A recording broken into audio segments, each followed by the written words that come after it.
your Zoom settings.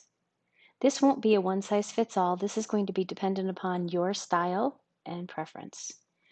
So the easiest thing to do is to go to zoom.us on the web and sign in.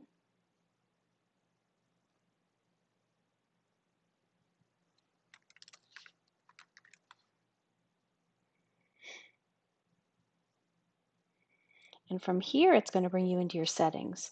We'll take a minute in profile. It's a good idea to put an image of you here, and that's where you can do that. But let's go down to settings. This is where you can enable or disable the waiting room. This is a good idea so that you can make sure only your kids are getting in.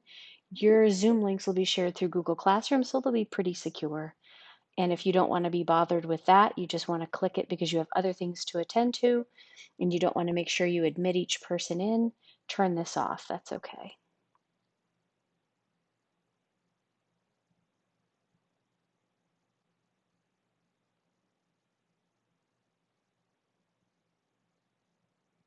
You can allow participants to join before you. That's up to you.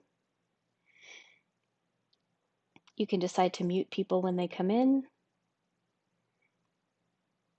And this is going to be a big decision here. Do you allow the chat or don't you? Do you allow private chat or not? This is tricky because your students can chat with each other. Keep in mind, you can see everything that's sent in the private chat, just like anyone hosting a Zoom meeting can see all of the private chat messages. The chat could be handy if students have questions for you, or it could just be a distraction for you as you're trying to teach, and maybe you'll have a different method that they reach out with questions. Again, completely up to you.